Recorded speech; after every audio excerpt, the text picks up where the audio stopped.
আসসালামু আলাইকুম। অত্র অঞ্চলের একটি অত্যন্ত গুরুত্বপূর্ণ ও জনবহুল রাস্তা নিয়ে আজ চরম ক্ষোভ ও কষ্টের সাথে কিছু কথা বলতে বাধ্য হচ্ছি।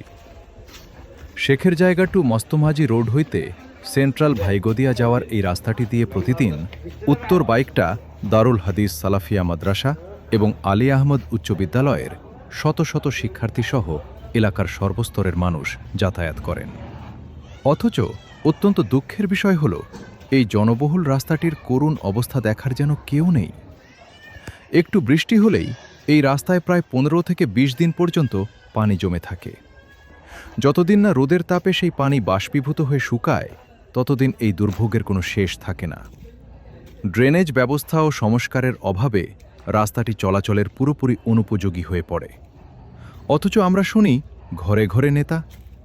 যখন আমাদের অত্র অঞ্চলের সংসদীয় সদস্য বা প্রভাবশালী নেতারা এই এলাকায় আসেন, তখন নেতাকর্মীর কোনো অভাব দেখা যায় না। কিন্তু জনগণের এত বড় একটি মৌলিক সমস্যার সমাধান করার কি কেউ নেই?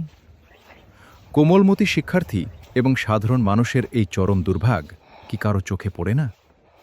বিনীতভাবে সংশ্লিষ্ট কর্তৃপক্ষ এবং এলাকার জনপ্রতিনিধিদের দৃষ্টি আকর্ষণ করছি, দয়া করে দ্রুত এই রাস্তাটি সংস্কার করুন এবং জলাবদ্ধতা নিরসনের স্থায়ী ব্যবস্থা গ্রহণ করে এলাকার মানুষকে এই নরক যন্ত্রণা থেকে মুক্তি দিন।